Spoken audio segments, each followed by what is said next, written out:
Herkese merhaba, yeni bir yayına hoş geldiniz. Yine dolu dolu, bilgi dolu bir yayınla karşınızdayım. Başlarken söyleyeyim, bu videoyu bugün yarın izlerseniz izlediniz, sonra izleme fırsatınız olmaz. Çünkü işin içerisinde MİT varsa, Hakan Fidan'ın kirli işleri varsa jet hızıyla bu yayınlar yasaklanıyor. Arkasından da içerik tamamen kaldırılıyor. Neden? Çünkü işledikleri suçların, yaptıkları, çevirdikleri kirli dolapların bilinmesini, tarihe not düşülmesini istemiyorlar. Anlaşılabilir, çünkü işledikleri suçlar gerçekten çok ağır. Bir gün bunların hesabını vermekten fena halde korkuyorlar. Türk medyasını tamamen susturdular. Ancak yurt dışındaki bir avuç sürgün gazeteci bu konuları deşmeye çalışıyor. Onları da sansürle engellemeye çalışıyorlar. Hep söylüyorum, hatırlatıyorum. Bu sansürü ancak sizin desteğinizle aşarız. Eğer bu yayınları önemsiyorsanız, beğeniyorsanız lütfen desteğinizi esirgemeyin. Hemen konuya geçelim. Konumuz ne? Konumuz Uygur Özerk Bölgesi'nden Uzak Doğu'ya, oradan Türkiye'ye, Türkiye'den de Suriye'ye taşınan binlerce Uygurlu'nun sürecini, hikayesini anlatacağım. Ve bu süreç içerisinde Türkiye'de, İstanbul'da yerleşik bazı sivil toplum örgütlerinin nasıl bu kirli plana alet edildiği, nasıl paravan edildiğini birincil bilgilerle size aktaracağım. Konu çok hassas. Dolayısıyla bazı bilgileri kenarından dolaşmak zorundayım. Çünkü hani bu konular birçok insanın başını ağrıtabilir Türkiye'de ya da Sincan'da, Uygur Özerk Bölgesi'nde.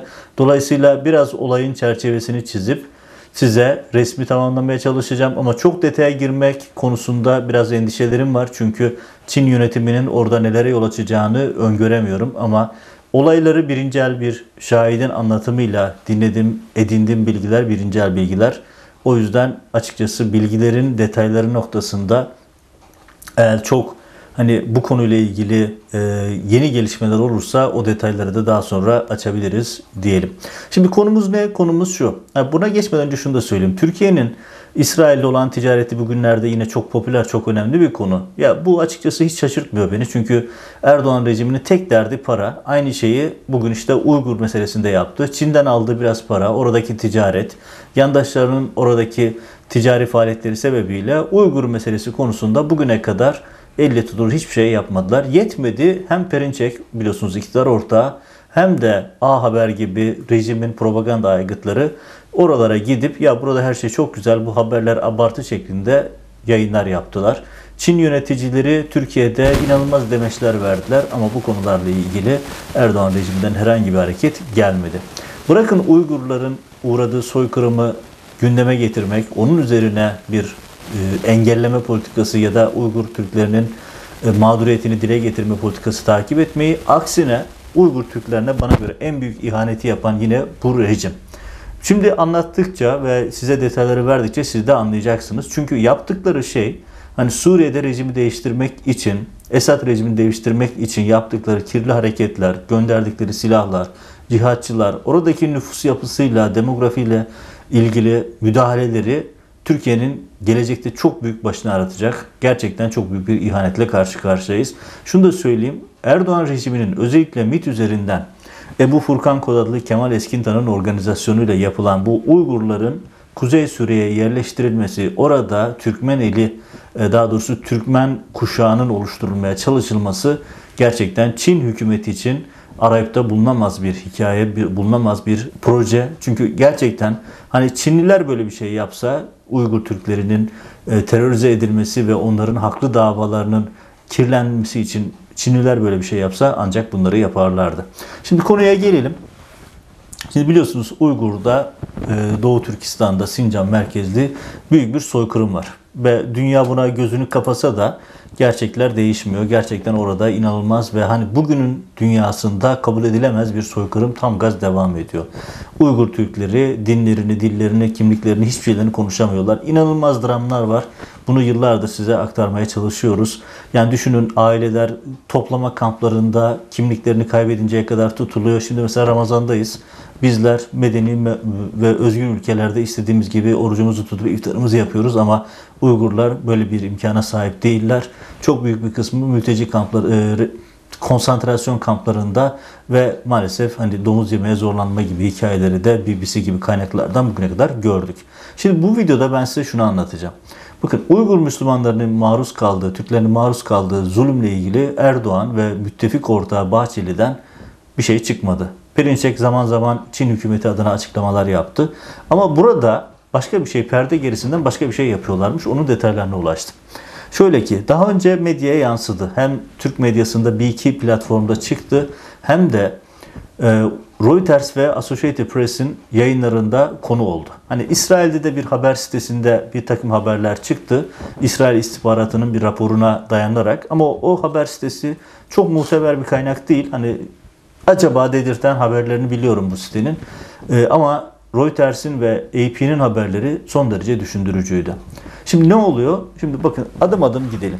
Şimdi önce şunu hatırlatayım. Ebu Furkan kod adlı MİT yöneticisi var. Kemal Eskintan.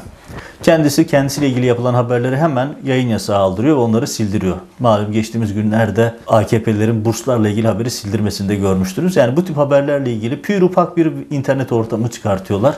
Yarın bir gün bu hükümet gitse bile kimse geride bunların kirli işleriyle ilgili haberleri göremeyecek. Çünkü hepsini sildiriyorlar. Şimdi daha önce yaptığım haberlerin de hepsini sildiler. Şimdi Kemal Eskintan 15 Temmuz'dan Libya'ya, Suriye'de, Türkiye'deki cihatçı grupların yerleştirilme sürecindeki en kritik aktör. Zaten adı da Ebu Furkan. Kendisi Suriye kırsalındaki cihatçıların koordinasyonundan sorumlu isimdi. Dolayısıyla şaşırtıcı değil bu projenin arkasında onun olması.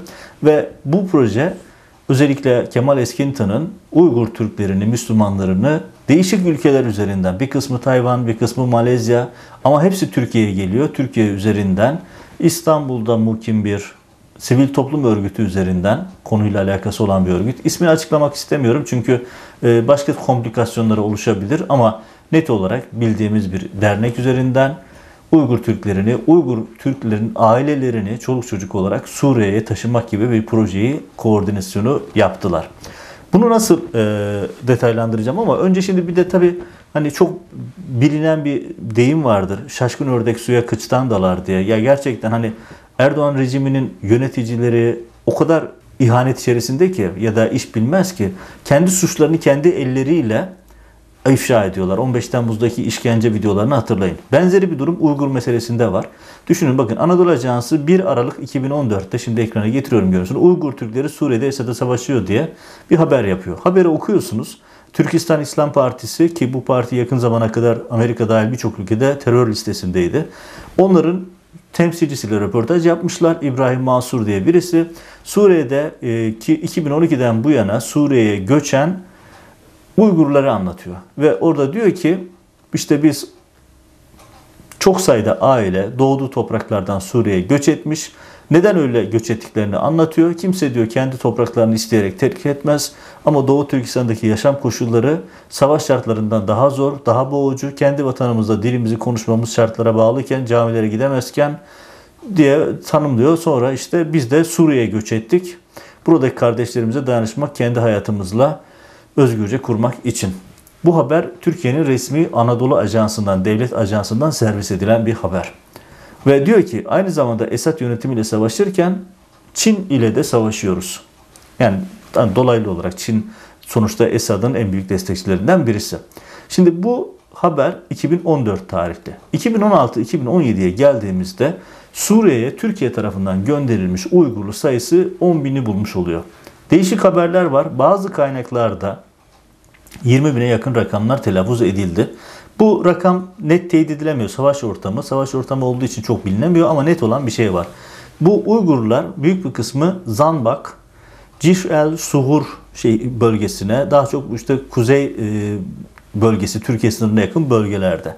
Ve buralarda yerleştirilenle ilgili mesela Times of Israel, dediğim gibi şaibeli yaklaşılabilir, ama haberi, İsrail istihbaratının haberi, Uygurların sayısı 20.000'e kadar çıktığı iddia ediliyor.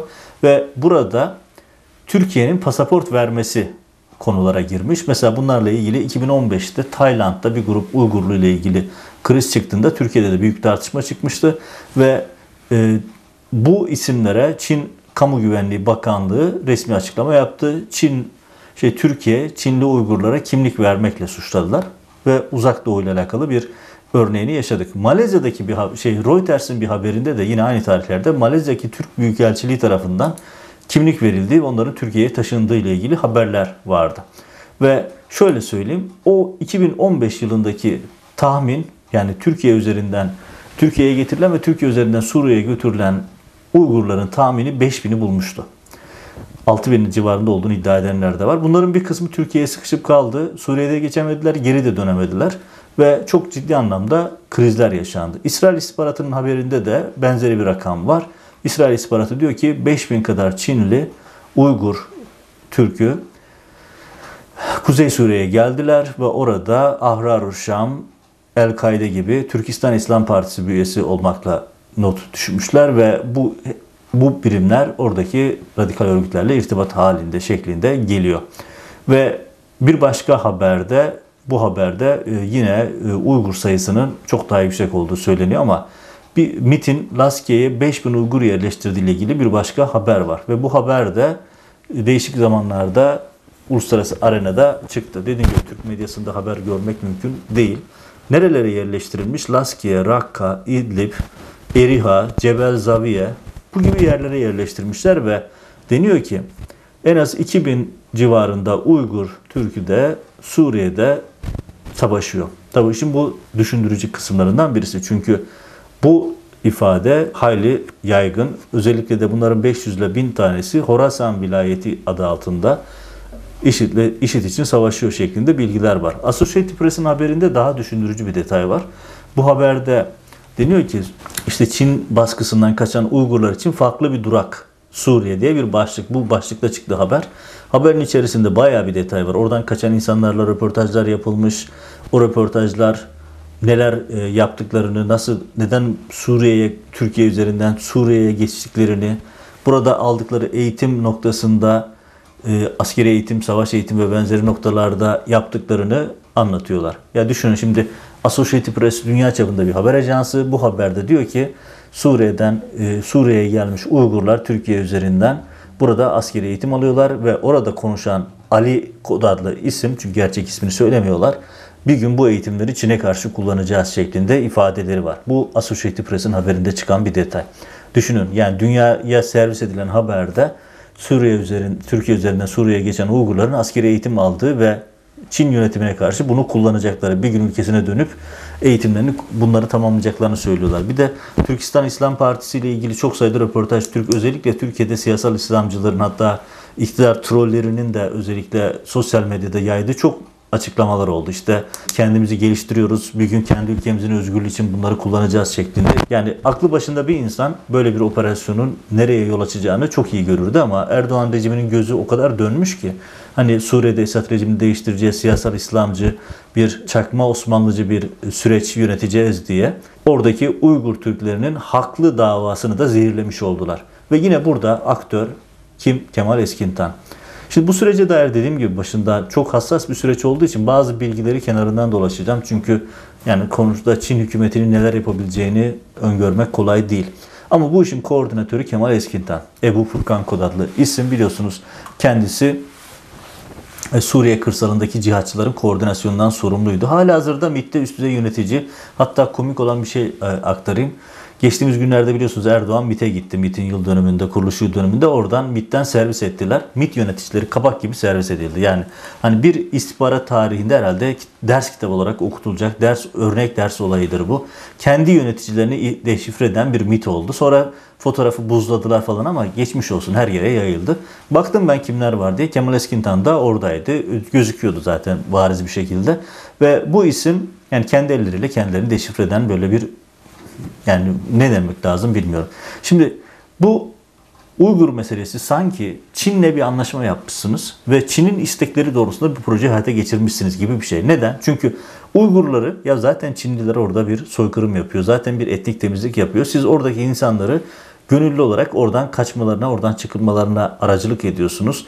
Taşımasını yapıyorsunuz. Bir nevi seyahat şirketi gibi çalışıyorsunuz. Bir kere onların en önemli istediği şeyi, oradaki Uygurların oradan gitmesini sağlıyorsunuz. İkincisi ve en daha kötüsü şu. Ya buralara gelen insanlar terörle suçlanıyorlar. Birçok insan IŞİD saflarında ya da değişik örgütler, çok sayıda örgüt isim var burada, savaştıkları ile ilgili Türk medyasında, bakın Anadolu Ajansı, az önce haberi gösterdim. Bu devletin resmi haber ajansı. Bu haberi Çinliler görmüyor mu sizce? Başka ülkeler görmüyor mu? AP'yi, Reuters'e aktardım. Ve bu insanlar hani sosyal medyada aktroller öyle coşku veriyor ki işte Uygurlu kardeşlerimiz işte Suriye'de kök söktürüyor, Esad'la savaşıyor vesaire falan filan. Peki Çin bunları nasıl kullanıyor sizce? dönüyorlar. Diyorlar ki ya bakın biz kendi ülkemizdeki Uygurlarla ilgili yaptığımız hadiseler, yaptığımız uygulamalar, kamplar, o insanların ailesinin çocuklarını ellerinden almak gibi uygulamaların hepsinin haklı gerekçeleri var. Çünkü onlar teröre bulaşıyor. Bunlar terörist. Uygur'la ilgili yani Uygur davasına yapılacak en büyük ihaneti bizzat MİT eliyle yaptılar. Nasıl yaptılar? O dönem işte Kemal Eskintan, Suriye'deki grupları koordine eden isim.